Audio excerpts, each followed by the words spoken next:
दोस्तों, आप सभी का स्वागत है सिग्मा क्लासेस मेरठ में। हम जो डिस्कस कर रहे हैं वो डिस्कस कर रहे हैं Delhi police constable, head constable और एसएससी जीडी के प्रीवियस ईयर क्वेश्चन और चैप्टर है नंबर सिस्टम। इसमें एक वीडियो पहले ही आ चुकी है, उम्मीद करता हूँ आपने देख ली होगी। अगर नहीं देखी है तो जाकर आप एक बार उस वीडियो को देख लीजिए और चैनल को सब्सक्राइब कर लीजिए, जिससे जो आगे की वीडियो हैं वो आपको मिलती रहेंगी। क्वेश्चन नंबर 16 1 से लेकर 16 तक हम डिस्कस कर चुके हैं जो दिल्ली पुलिस हेड कांस्टेबल में आए थे। अब क्वेश्चन नंबर 17 से जो आगे के क्वेश्चन वो क्वेश्चन है एसएससी जीडी के। ठीक है, चलिए स्टार्ट करते हैं क्वेश्चन नंबर 17 से। ये एक नंबर है 9 डिजिट का जो 72 से डिविजिबल है। 8x - 3y की वैल्यू निकालनी है। देखिए 8 का डिविजिबिलिटी रूल कहता है वो हर नंबर 8 से डिविजिबल होगा जिसकी लास्ट 3 डिजिट 8 से डिविजिबल होंगी, और 9 का डिविजिबिलिटी रूल कहता है कि वो हर नंबर 9 से डिविजिबल होगा जिसके अंकों का योग 0 हो, 9 हो या 9 का मल्टीपल हो। Sum of all digits will be divisible by 9। अब अगर मैं इस नंबर की बात करूं 8 9 5 6 3x 8 7y, अब लास्ट 3 डिजिट 8 से डिविजिबल होनी चाहिए और यहाँ क्या है लास्ट 3 डिजिट 8 7y। अब मुझे पता है 8 ऐसा नंबर 800 के आसपास का जो 8 से डिविजिबल होगा 800 है, लेकिन इसमें यहाँ आ रहा है 7, तो मुझे पता है 800 तो है और 7 के आसपास जाना है, तो इसका मतलब मुझे इसमें 8 का ऐसा मल्टीपल जोड़ना पड़ेगा जो 70 के आसपास हो, मतलब 72। तो ये हो जाएगा 872। अब मेरे सवाल में क्या दे रखा है यहाँ बाई, इसका मतलब ये नंबर होना चाहिए 872, तो यहाँ बाई की वैल्यू क्या आ गई 2। जैसे ही मैंने बाई को 2 रखा तो मेरा सवाल 8 9 5 6 3x 8 7 2 हो गया। अब मुझे पता है 72 का मतलब है 8 × 9, 8 से मैं चेक कर चुका, अब मुझे 9 से चेक करना है, तो उसके जो डिजिट का समय है वो 9 या 9 का मल्टीपल होना चाहिए या 0 होना चाहिए। तो अब यहाँ देखते हैं 6 3 9 7 2 9, ये 9 है। अब इसका एक मैं इसे दे दूं तो यहाँ बचा 4, इसका एक इसे दे दूं तो यहाँ बचा ये 9 हो जाएगा, यहाँ बचा 3, तो यानी x ये बचा 3 + x should be divisible by 9। तो 0 9 या 9 का मल्टीपल यानी x की वैल्यू कितनी आ जाएगी 6, यानी इस सवाल में x की वैल्यू 6 है और y की वैल्यू 2। तो मैं क्या करता हूँ x की वैल्यू 6 रख देता हूँ। जैसे यहाँ x की वैल्यू को 6 रखूंगा तो ये हो जाएगा आपका 6 × 7 42, और जैसे ही y की वैल्यू को 2 रखूंगा तो ये हो जाएगा 3 × 2 6, तो 42 - 6 36, और 36 का रूट क्या होगा 6, तो मेरा सही आंसर क्या हो जाएगा सी हो जाएगा। 6 इज द करेक्ट आंसर। कह रहा है ये 99 से डिविजिबल है और 99 का मतलब है 9 × 11, तो ये 9 और 11 दोनों से विभाज्य होना चाहिए, दोनों से डिविजिबल होना चाहिए। तो 9 का मुझे पता है डिविजिबिलिटी रूल कहता है कि यदि अंकों का योग 9 से डिविजिबल है तो वो 9 से विभाज्य होगा। और 11 का डिविजिबिलिटी रूल क्या है, देखिए इसको एक बार बता देता हूँ। अगर आपको ये चेक करना है कि कोई नंबर 11 से डिविजिबल है या नहीं है, तो आप क्या करें, जैसे 1 3 3 1 है तो आप 2 2 के पेयर बना लें। ठीक है, पहले में से दूसरे को सब्ट्रैक्ट कर दें -2, इसमें से इसको सब्ट्रैक्ट कर दें, पहले में हर पेयर में पहले में से दूसरे को, यहाँ आया 2, फिर इनका सम करें, सम कितना आ रहा है 0। अगर ये सम 0 11 या 11 का कोई मल्टीपल है तभी ये नंबर 11 से डिविजिबल होगा। जैसे ये क्वेश्चन है 6 5 2 3 6 7 8 PQ, और मुझे किससे करना है 99 से, तो 99 का मतलब है 9 × 11, तो मैं 11 का डिविजिबिलिटी रूल लगा देता हूं। देखिए यहाँ आएगा 1, यहाँ आएगा 3, यहाँ आएगा -3 और यहाँ आएगा 6। ठीक है, यहाँ आएगा 6 क्योंकि यहाँ 0 है, 0 बढ़ा सकता हूँ मैं अपनी तरफ से, लगा सकता हूँ 0, और यहाँ आएगा Q - P। अब मैंने अभी आपको बताया था कि अगर 11 का डिविजिबिलिटी रूल है तो इनका सबका सम 11 का मल्टीपल होना चाहिए या 0। तो इस 3 से ये 3 खत्म, ये आया 7, 7 + Q - P = 0, या 0 या 11 का मल्टीपल। तो अब 0 तो ले नहीं सकता क्योंकि माइनस में आ जाएगा, तो यहाँ 11 ले लेता हूँ, तो Q - P कितना आ जाएगा 11 - 7 4, यानी Q - P 4 होगा।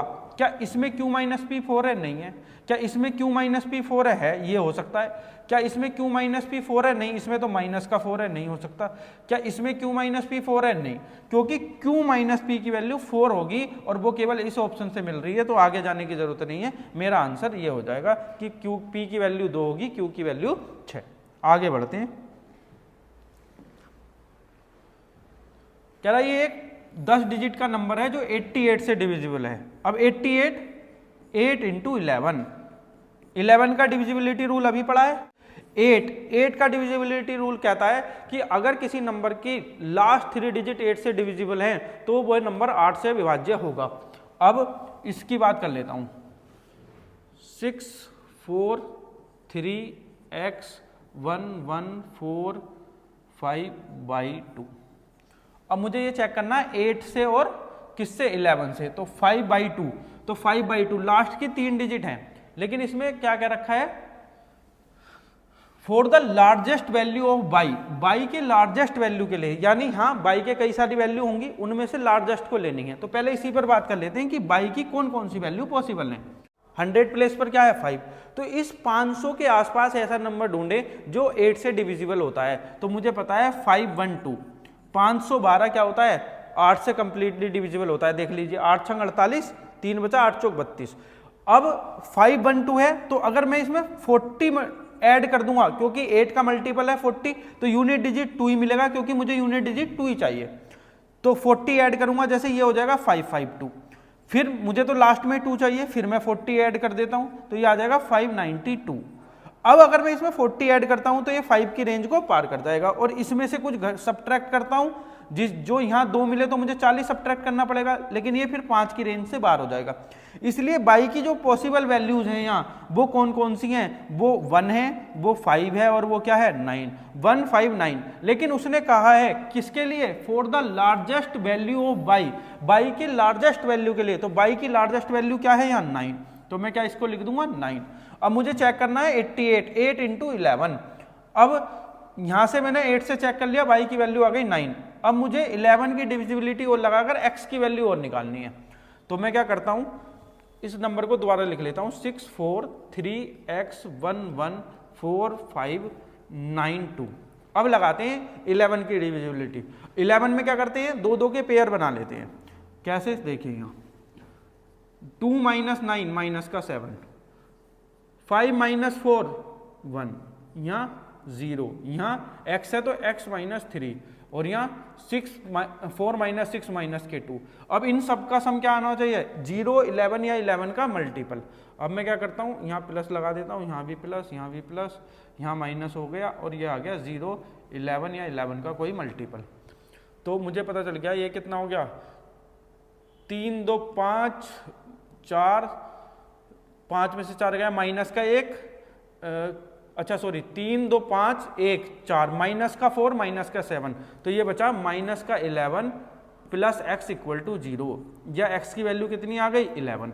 अब देखिए x आ गया 11 तो 2 डिजिट का नंबर है, लेकिन मुझे 1 डिजिट का चाहिए, तो 11 से डिविजिबिलिटी में क्या करेंगे, इसमें से 11 घटा देंगे। जैसे मान लीजिए x की वैल्यू 15 आ जाती और मुझे 11 से डिविजिबिलिटी लगानी है, तो इसको फिर उसमें से 11 घटा देता तो 4 आंसर आ जाता। ऐसे 11 में से 11 जाएगा तो x की वैल्यू कितनी हो जाएगी 0।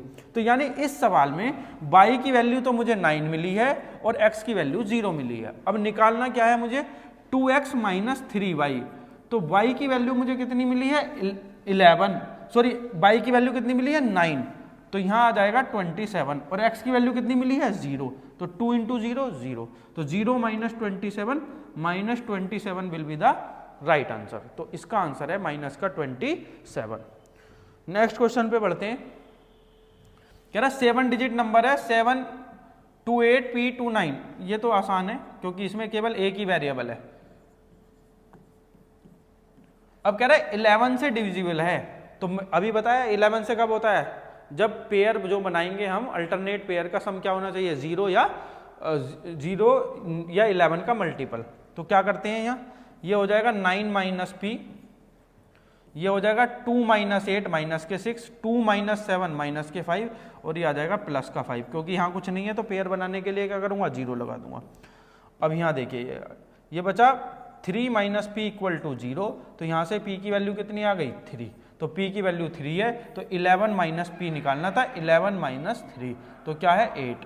देखिए जब एक वेरिएबल होता है तो सवाल बहुत आसान होता है, जब 2 वेरिएबल होते हैं तो थोड़ा सोचना पड़ता है। तो यहाँ तो एक ही वेरिएबल है, सीधा सीधा p की वैल्यू 3 आ जाएगी, तो 11 - 3 8 मेरा सही आंसर है। आगे बढ़ते हैं। कह रहा 9 डिजिट नंबर है बाई x। अब देखिए 2 वेरिएबल हैं, 72 का मतलब है 8 इंटू 9, ये 8 और 9 दोनों से डिविजिबल होना चाहिए। 8 के लिए क्या पता है, लास्ट 3 डिजिट, और 9 के लिए क्या पता है, डिजिटल सम 9 होना चाहिए। तो मैं इस सवाल को लिख लेता हूँ 5/9 7,4,0,5x2। अब मुझे लगाना है ये 11 से और 8 से। देखिए ये वाला नंबर है, अब ये कह रहा है x के सबसे बड़े मान के लिए, x की जो वैल्यू है for the greatest value of x की ग्रेटेस्ट वैल्यू लेनी है। अब x की ग्रेटेस्ट वैल्यू लेनी है तो पहले इसी पे काम कर लेता हूं। अभी पढ़ा था पिछले क्वेश्चन में, ये आया था सेम, ये 8 से डिविजिबल होगा, तो 8 से डिविजिबल नंबर जो 5 से स्टार्ट होता है और 2 पर खत्म होता है 512 है। फिर यहाँ क्या हो जाएगा 552 हो जाएगा, जैसे ही 40 ऐड करूंगा, और जैसे ही इसमें 40 ऐड करूंगा ये हो जाएगा 592। तो यहाँ जो x की वैल्यू है 159 पॉसिबल है, लेकिन मुझे for the greatest value of x, तो x की ग्रेटेस्ट वैल्यू हो जाएगी 9। तो यहाँ x कंफर्म हो गया कि x इज 9। जैसे ही मैं x को 9 रखूंगा, अब मुझे करना है 9 से डिविजिबिलिटी चेक। तो 9 मतलब ये खत्म 9, 5 4 9 7 2 9, ये 9। अब कितना बचा आपका, ये बचा 5, तो और तो कुछ बचा नहीं, तो 5 तो 9 बनाने के लिए इसको क्या होना पड़ेगा 4, यानी यहां पता चल गया भाई यहाँ x तो 9 है और y कितना है 4 है। बस क्या करूंगा इसमें रख दूंगा x का वैल्यू 9 माइनस 2y की वैल्यू 4, तो 8। तो कितना आंसर आ गया 9 - 8 1 मेरा करेक्ट आंसर है। Correct answer is a. ठीक है, आगे बढ़ते हैं। कह रहा है यूनिट डिजिट बताइए। सबको पता है अगर किसी संख्या का लास्ट डिजिट 2 3 7 8 होता है तो साइक्लिसिटी लगाते हैं, और उसमें क्या करते हैं, जो ये पावर है जैसे 149 है, इसको क्या करिए 4 से डिवाइड करके रिमाइंडर निकाल लीजिए। ये सब क्यों होता है, ये जब आप चैप्टर पढ़ेंगे डिविजिबिलिटी वो यूनिट डिजिट, तब आप समझेंगे कि हाँ यूनिट डिजिट निकालने के लिए जो पावर होती है उसको 4 से क्यों डिवाइड किया जाता है, क्योंकि इसकी साइक्लिसिटी कितनी है 4 की। अब जैसे ही मैं इसको 4 से डिवाइड करूंगा, 4 से डिवाइड डिविजिबिलिटी रूल क्या है, last 2 digit should be divisible by 4। तो यहां क्या आ जाएगा, ये 12 चौक 48, एक बचा रिमाइंडर, क्योंकि यहाँ 149 है, जब रिमाइंडर यहाँ 1 है तो यहाँ 150 है, तो यहाँ रिमाइंडर 2 होगा, और ये 151 है तो रिमाइंडर क्या होगा 3। बार बार 4 से भाग करने की जरूरत नहीं है, क्योंकि यहाँ 149 में जब 1 रिमाइंडर है तो 152 में 4 से डिवाइड करके रिमाइंडर 2 होगा, और यहाँ क्या होगा 3। और यहाँ मेरे काम का केवल क्या है, केवल मेरे काम का 3 है, क्योंकि बेस में केवल काम का क्या होता है लास्ट डिजिट। अब ये आ गया 3 की पावर 1, ये हुआ 3 की पावर 2, और ये क्या हुआ 3 की पावर 3। तो यूनिट डिजिट कह रहा है यहाँ तो 3 है, यहाँ 9 है, और 3 की पावर 3 में यूनिट डिजिट क्या है 7। तो 7 3 10 0 0 प्लस 9 9, यानी मेरा यूनिट डिजिट क्या होगा 9 होगा। बी सही उत्तर है, यूनिट डिजिट 9 है। आसान है ये क्वेश्चन। क्वेश्चन नंबर 23 पे बढ़ते हैं। कह रहा 99879693 इंटू 6432 इंटू 7695 को 10 से भाग करके क्या शेषफल होगा। देखिए ये आपने कॉन्सेप्ट पढ़ा होगा a इंटू बी इंटू सी। अगर इसको x से डिवाइड करके रिमाइंडर निकालना है तो हम ऐसे भी निकाल सकते हैं, a को x से डिवाइड करके रिमाइंडर निकाल लें, b को x से डिवाइड करके रिमाइंडर निकाल लें, और c को x से डिवाइड करके क्या निकाल लें रिमाइंडर। और जब भी किसी भी कितनी भी डिजिट का नंबर हो उसे को 10 से डिवाइड करके रिमाइंडर निकाला जाता है, तो रिमाइंडर ये लास्ट वाली डिजिट होता है। जैसे 123, इसको 10 से डिवाइड करके रिमाइंडर लगाओ तो क्या होगा, केवल क्या होगा 3। तो यहाँ रिमाइंडर क्या हो जाएगा भाई 3, यहाँ लिख देता हूँ, यहाँ क्या रिमाइंडर हो जाएगा 3, यहाँ क्या हो जाएगा 2, और यहाँ क्या हो जाएगा 5। अब जैसे ही मैंने 5 और 2 की मल्टीप्लाई करूंगा, यहाँ क्या आ जाएगा 0, और 0 की किसी से भी मल्टीप्लाई करो 0, और जब 0 को आप किसी से भी नंबर से भाग करेंगे तो रिमाइंडर क्या होगा 0 ही होगा। तो इसका सही उत्तर 0 है, बी। नेक्स्ट आगे बढ़ते हैं। कह रहा है 3 से डिविजिबल है। देखिए एक 2 वेरिएबल हैं लेकिन 3 से पूछ रहा है। 3 का डिविजिबिलिटी रूल होता है, अगर किसी संख्या के अंकों का योग 3 से डिविजिबल है तो वो संख्या 3 से डिविजिबल होती है। लेकिन हमें डिजिट को जोड़ने की जरूरत नहीं होती, जहां भी 3 और 3 का मल्टीपल मिले उसको हम हटा देंगे। जैसे यहां देखिए 9 3 का मल्टीपल है, खत्म। 7 5 12 3 का मल्टीपल है, खत्म। ये 0 है, ये 5 है।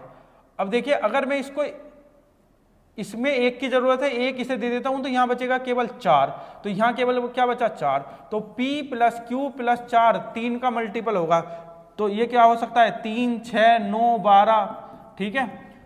तो अगर मैं यहाँ 3 लेता हूं तो ये माइनस में आ जाएगा, तो ये तो निगेटिव हो जाएगा, निगेटिव हो नहीं सकता। जैसे ही 6 लूंगा तो p प्लस q कितना हो जाएगा 2, जैसे ही 9 लूंगा p प्लस क्यू कितना हो जाएगा 5, लेकिन कह रहा है p प्लस क्यू की मिनिमम वैल्यू, न्यूनतम मान, लीस्ट वैल्यू, तो कौन सी है p प्लस क्यू की मिनिमम वैल्यू 2, तो मेरा आंसर क्या हो जाएगा 2 हो जाएगा। बात समझ में आ गई? कुछ नहीं करना था, जहां 3 या 3 का मल्टीपल मिल रहा था उसे हटा देते, तो p q और 4 बचा, तो p प्लस क्यू प्लस 4 3 से डिविजिबल होगा, तो कौन सा आएगा 6 9 12, तो यहाँ से p प्लस क्यू की वैल्यू क्या आ गई 2। यहाँ से भी निकल सकता है आंसर, लेकिन यहाँ p प्लस क्यू की वैल्यू 2 से ज्यादा आएगी, मुझे सबसे छोटी वैल्यू लेनी थी, तो आंसर 2 हो जाएगा। चलिए अगले सवाल की तरफ बढ़ते हैं। क्वेश्चन नंबर 25 कह रहा है वह सबसे छोटी संख्या कौन सी है जो 8 9 10 तीनों से डिवाइड होने के बाद रिमाइंडर 1 छोड़ेगी। देखिए ये मेरा आंसर नहीं हो सकता, क्यों? क्योंकि ये 10 से डिवाइड होने के बाद रिमाइंडर 1 नहीं छोड़ती, पूरा पूरा डिवाइड होती है। अब बचे ये 3 ऑप्शन। अब मुझे पता है कि जब इन तीनों से डिवाइड होने के बाद एक रिमाइंडर छोड़ रही है, यानी इसमें से अगर मैं 1 घटा दूं तो ये इन तीनों से पूरी पूरी डिवाइड होनी चाहिए, इसमें से भी 1 हटा दूं तब भी ये पूरी पूरी डिवाइड होनी चाहिए तीनों से, और इसमें से भी 1 घटा दूं तब भी ये पूरी पूरी तीनों से डिवाइड होनी चाहिए।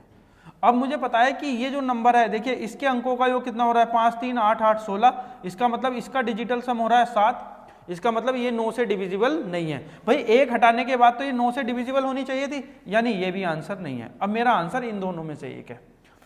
अब ये कह रहा है 8 9 10 से, क्या ये 8 से डिविजिबल है? 8 से डिविजिबल है क्या ये? 8 दूनी 16, बचा कितना 2, यहाँ बचा 20, क्या 20 8 से जाएगा? नहीं, इसका मतलब ये तो 8 से डिविजिबल नहीं है, इसका मतलब ये भी मेरा आंसर नहीं है, ये भी नहीं है, ये भी नहीं है, ये भी नहीं है, तो मेरा आंसर क्या है? ये यही ऐसा नंबर है जो तीनों से डिवाइड होने के बाद एक रिमाइंडर छोड़ेगा, या इसमें से 1 घटा दूं तो तीनों से पूरा पूरा डिवाइड हो जाएगा, ये वाला नंबर। नेक्स्ट क्वेश्चन नंबर 26 कह रहा है 11 अंकों की एक संख्या 88 से डिविजिबल है, x माइनस वाई का मान बताइए। 88 फिर वही आ गया, 88 का मतलब है 8 इंटू 11, ये 8 और 11 दोनों से डिविजिबल होना चाहिए। 5 4 6 7 8 9 x 5 3 1 y। देखिए 88 का मतलब है 11 इंटू 8, जब लास्ट वाले 3 डिजिट में से लास्ट की डिजिट मिस हो तो 8 से डिविजिबिलिटी में इसका एग्जैक्ट एक वैल्यू निकल के आती है। जैसे इस वाले केस में देखिए यह 3 1 और ये वाली वैल्यू मिस है, तो यहां जब मैं 8 से डिविजिबिलिटी लगाऊं एग्जैक्ट वैल्यू निकल के आएगी बाई की, और वो क्या होगी? देखिए इस 300 के आसपास 8 से कौन सा नंबर डिविजिबल होता है? 320। जैसे ही मैं इसमें से 8 घटाऊंगा तो ये आ जाएगा 312। अगर मैं 8 घटाऊंगा तो ये 312 की रेंज को से क्या आ जाएगा? 3 1 की जगह यहाँ 0 आ जाएगा, तो मुझे तो यहाँ 3 चाहिए, यहाँ 1, तो यहाँ केवल एक वैल्यू निकल के आएगी बाई की, वो होगी 2। ये 312 ही केवल एक ऐसा नंबर होगा जो 8 से डिविजिबल होगा, तो यहाँ आएगी बाई की वैल्यू 2। अब बाई की वैल्यू 2 आ गई, अब मुझे लगाना 8 इंटू 11। अब मैं क्या करता हूँ, बाई की वैल्यू फिक्स कर देता हूँ 2। अगर मैं यहाँ बाई को 2 रख देता हूँ तो 11 से डिविजिबिलिटी लगानी है, और 11 का क्या है डिविजिबिलिटी रूल? 2 2 के पेयर बनाऊंगा, तो 5 4 6 7 8 9 x 5 3 1 2। 2 में से 1 गया 1, 3 में से 5 गया माइनस के 2, यहाँ आ जाएगा x माइनस 9, यहाँ आ जाएगा 8 से 7 गया 1, 6 से 4 गया 2, और पेयर बनाने के लिए यहाँ 0, तो यहाँ आ जाएगा 5। अब इसका सम क्या होना चाहिए? 0 11 या 11 का मल्टीपल होना चाहिए, तो मैं क्या करता हूँ इसका सम निकाल लेता हूँ। तो ये हुआ 5 और 2 7 और एक 8, 8 तो है प्लस में, 5 2 7 और एक 8 और एक 9, 9 से 9 खत्म, क्या बचा? x माइनस 2 इक्वल टू 0, तो यहाँ से x की वैल्यू कितनी आ जाएगी? 2। अगर आप 11 लेंगे तो ये कितना आ जाएगा? देखिए 13, फिर मैंने कहा था जब 11 से बड़ा होता है तो फिर 11 घटाना पड़ता है, आंसर तो 2 ही आना है, यानी बाई की वैल्यू भी 2 है और x की वैल्यू भी क्या है? 2। तो मैंने क्या करा? x माइनस 2, तो क्या आंसर आ जाएगा? 0। तो हमारा सही उत्तर डी है। पहले जैसे ही सवाल है, पहले ऐसे काफी क्वेश्चन आए हैं। चलिए क्वेश्चन नंबर 27। एक संख्या को 65 से भाग करने पर रिमाइंडर 31 मिलता है, यानी जब मैं किसी नंबर को 65 से डिवाइड करता हूं तो रिमाइंडर 31 है, तो कह रहा है 13 से डिवाइड करने पर रिमाइंडर क्या होगा? देखिए ऐसे सवाल को निकालने का सबसे छोटा तरीका ये होता है, क्योंकि ये 65 13 से पूरा पूरा डिविजिबल है, तो केवल रिमाइंडर को 13 से डिवाइड कर दिए, तो 13 दूनी 26 और 5 31, तो आंसर क्या है? 5 है। ठीक है, क्यों ऐसा क्यों होता है? देखिए आंसर तो आपने निकाल दिया, क्योंकि ये 65 पूरा पूरा डिविजिबल है, इसलिए इसको डिवाइड कर दिया, तो 26 और 5 31, तो रिमाइंडर 5 है। देखिए डिटेल बता देता हूं क्यों होता है ऐसा। मान लिया मैंने मान लिया कोई नंबर k है, जो 65 से डिवाइड करने पर x टाइम्स जाता है। तो जो नंबर होगा k वो होगा 65x प्लस 31। जब मैं इसको नंबर को 13 से डिवाइड करूंगा, क्योंकि 65 तो इसका मल्टीपल है, तो यहां से रिमाइंडर मिलेगा 0। तो 31 को जैसे ही 13 से डिवाइड करूंगा, 26 और 5 31, तो रिमाइंडर क्या आ जाएगा 5। ये डिटेल है, इसका आंसर है 5। पेपर में आपको केवल ऐसे करना है, क्योंकि ये 65 13 का पूरा मल्टीपल है, इसलिए यहां से 31 को 13 से भाग करके रिमाइंडर निकाल लेंगे, वही सही उत्तर होगा। सवाल नंबर 28, ये एक नंबर है जो 72 से डिविजिबल है। 72 का मतलब है 8 × 9, 8 और 9 दोनों से होना चाहिए। नंबर है मेरा 1 2 3 8 9 x 6 3 7 8 y।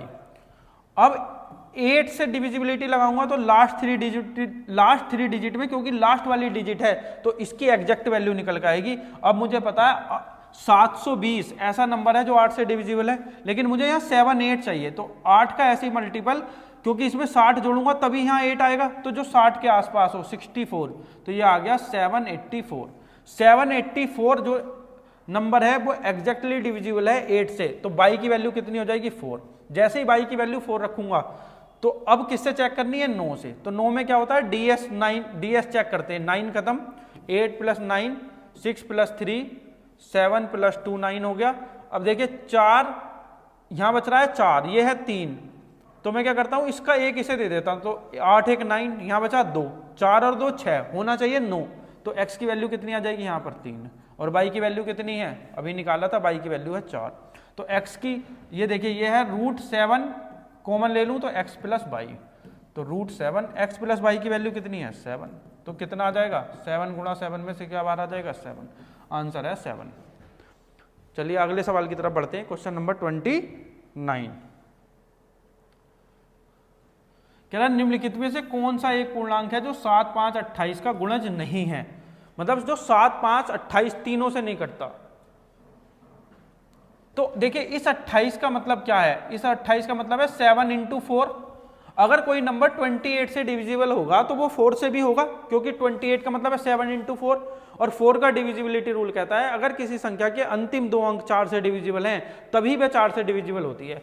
अब इसमें देखिए 70 क्या 4 से जाता है क्या, नहीं, तो इसका मतलब क्योंकि 70 4 से पूरा डिवाइड नहीं होता, 17 चौका 68, 68 जाता है ना, तो 70 कहां जाता है, तो क्योंकि 70 के लास्ट 2 डिजिट 4 से डिविजिबल नहीं है, इसलिए ये नंबर 4 से डिविजिबल नहीं होगा। जब ये 4 से डिविजिबल नहीं है तो 28 से कहां से हो जाएगा। नेक्स्ट अगले सवाल पर आते हैं। क्या ना बोर्ड मास में बी का क्या अर्थ है, सबको पता है जो बोर्ड मास रूल होता है उसमें ये होता है ब्रैकेट, ये होता है ऑफ, ये होता है डिवाइड, ये होता है मल्टीप्लाई, ये होता है एडिशन, और ये होता है सब्ट्रैक्शन। तो ये जो v है इसमें ये किसके लिए होता है, ब्रैकेट के लिए, ये आंसर है ब्रैकेट।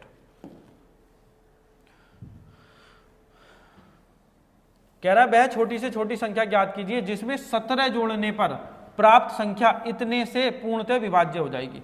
अब देखिए 520 और 936 इनके डिविजिबिलिटी रूल थोड़ी याद होंगे हमें, लेकिन ये कह रहा है अगर उसमें 17 जोड़ दूं तो इन दोनों से डिविजिबल हो जाएगा। तो मैं क्या करता हूं सभी में 17 जोड़ देता हूं, तो ये हो जाएगा 4680, इसमें 17 जोड़ देता हूं तो ये हो जाएगा 6660, इसमें 17 जोड़ देता हूं तो ये हो जाएगा 4660, भाई 43 और 17 60, और इसमें 17 जोड़ देता हूं तो ये आ जाएगा 4373, यानी 17 जोड़ने पर इन सबसे डिविजिबल होगा। अब आप ध्यान से समझिए 520 है और दूसरा है 936। 520 का मतलब है 13 × 4, जब कोई नंबर 13 से डिविजिबल है 13 × 40 तो वो 13 से भी होगा 40 से भी होगा, 40 का मतलब है वो 4 से भी होगा, और यहां 0 आ रहा है इसका मतलब वो 10 से भी होगा। अब 936 देखिए 936, तो ये नंबर 9 से डिविजिबल है, यानी अगर कोई नंबर 9 से डिविजिबल 936 से डिविजिबल है तो वो 9 से भी होगा। अब यहां देखिए 10 से कब होगा, जब अंतिम अंक 0 होगा, इसका तो अंतिम अंक 0 ही नहीं मिल रहा, यानी ये 10 से डिविजिबल नहीं है। 10 से नहीं है तो 520 से नहीं हो सकता। अब आते हैं इस पर 9 से डिविजिबल। अब देखिए 6 6 12 4 16, 16 का मतलब 7, अगर इसका ds 9 या 0 नहीं है, या 9 का मल्टीपल नहीं है तो ये नंबर 9 से डिविजिबल नहीं होगा। और अभी तो मैंने बताया ये 9 से डिविजिबल है। इस अगर कोई नंबर ये, क्योंकि ये नंबर 9 से डिविजिबल है, और कोई नंबर अगर 936 से डिविजिबल है तो 9 से भी होगा, क्योंकि इसका एक फैक्टर 9 है, तो ये तो 9 से डिविजिबल नहीं हो रहा, यानी मेरा आंसर इन दोनों में से कोई एक है। अब चेक करना है मुझे किससे, 9 से, तो 9 से ये भी है और 6 4 10 8 18 ये भी है, 9 से 10 से भी हैं दोनों। तो मैं क्या करता हूं, अब 13 से चेक कर लेता हूं। देखिए 13 पंजा 65, तो एक बचा, कितना बचा यहाँ 16। तो भाई 6660 को 13 से जब चेक करूंगा तो 13 पंजे 65, एक बचा तो 16, तो 13 का ना 13, फिर कितना बचा, अच्छा 0 को हटा भी दो आप, भाई 0 का मतलब इसको ऐसे लिख दूं ना। अब देखिए यही नंबर 13 से डिविजिबल नहीं हो रहा, तो 13 गुणा ये 10 से गुणा करके कहां से हो जाएगा, देख लीजिए आप, 13 पंजे 65, एक बचा तो 13 का ना 13, यहां तो रिमाइंडर 3 बच रहा है, इसका मतलब ये नंबर 13 से डिविजिबल नहीं है। तो जब 13 से डिविजिबल नहीं है तो 520 से भी नहीं होगा। तो इसका मतलब जब ये नहीं है आंसर, ये नहीं है, ये नहीं है, तो मेरा आंसर क्या होगा, ए हो जाएगा। चलिए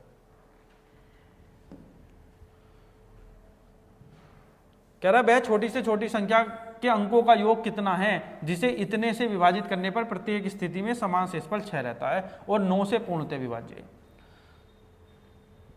देखिए वो कह रहा है कि उस छोटी से छोटी संख्या के अंकों का योग कितना है, वो नंबर निकाल लेंगे पहले, फिर उसके डिजिट का सम कर लेंगे। जिसे इतने इतने से डिवाइड करूं तो प्रत्येक कंडीशन में जो रिमाइंडर रहे वो 6 रहे, और जो ये संख्या है वो 9 से पूर्णतः विभाज्य है। देखिए इस सवाल को अगर हमें डिटेल करना है तो हमें एलसीएम एचसीएफ में करना पड़ेगा, लेकिन इसमें डिविजिबिलिटी कैसे लगेगी। कह रहा है संख्या 9 से पूर्णतः विभाज्य है। अब 9 से डिविजिबल कोई भी नंबर ले लो आप, 9 हो चाहे 18 हो या 27 हो, तो इसके अंकों का योग भी तो 9 से डिविजिबल होगा, देख लीजिए आप। यानी मुझे केवल इतना मतलब है कि वो जो संख्या होगी उसके अंकों का योग 9 से डिविजिबल होगा। तो 9 से डिविजिबल ये है क्या, नहीं है। 9 से डिविजिबल ये भी नहीं है, 9 से डिविजिबल ये भी नहीं है, तो 9 से डिविजिबल कौन सा है, आंसर है बी 18। देखिए इस सवाल को डिटेल में करेंगे एलसीएम एचसीएफ में, बहुत बड़ा प्रोसीजर है इसका, लेकिन उसने कहा है कि संख्या जो है 9 से डिविजिबल है, तो जब संख्या 9 से डिविजिबल है तो उसके अंकों का योग भी 9 से डिविजिबल होगा। और कौन सा ऐसा है जो 9 से डिविजिबल हो रहा है अंकों का योग, केवल बी, आंसर है मेरा 18। अगर 2 ऑप्शन होते फिर मुझे डिटेल करना पड़ता। ठीक है, चलिए अब जो कल है, कल हमारी इसके आगे के जो क्वेश्चंस हैं उनकी वीडियोस आएंगी। ठीक है, आज के लिए इतना ही, थैंक यू।